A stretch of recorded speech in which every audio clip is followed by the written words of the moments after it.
Hello everyone, and welcome to my channel. The recent lead poisoning scandal at a private kindergarten in Tianshui, Gansu, has caused a public outcry. More than 300 children and several teachers were found with dangerously high blood lead levels. Authorities moved quickly, issuing a notice that blamed the tragedy on kitchen staff who had illicitly added industrial pigment to the food. The explanation is riddled with holes and has only fueled wider skepticism. What is clear, though, is that this is yet another major safety incident at a privately run kindergarten. The last private school scandal to ignite nationwide fury was the red-yellow-blue RYB child abuse case 8 years ago. Today, we're revisiting that shocking episode. Chinese kindergartens serve children aged 3 to 5 and operate in a school-like class-based model.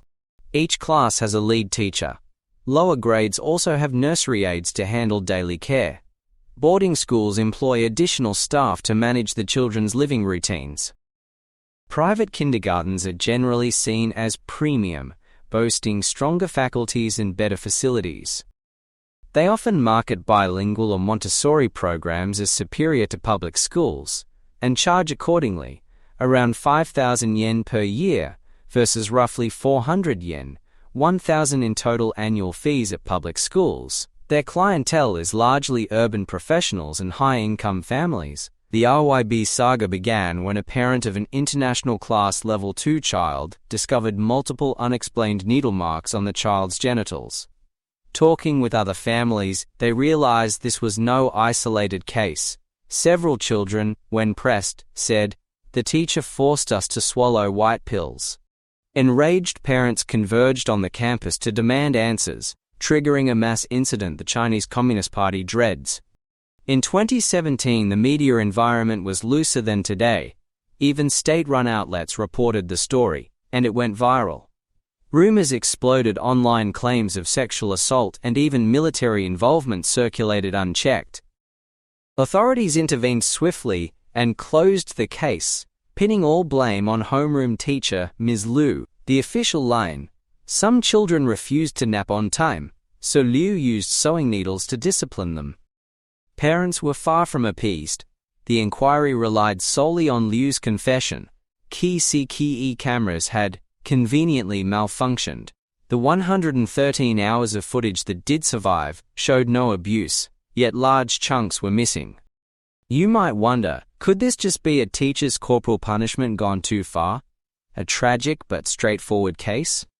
In China, the more reasonable an official narrative sounds, the more likely something deeper is being buried, especially after you see the final outcome. Liu received 18 months in prison for child abuse and a 5-year ban on childcare work. That was it. No kindergarten executives were held liable. The school itself faced no penalties and carried on as usual. In any rule of law society, that sentence would be shockingly lenient.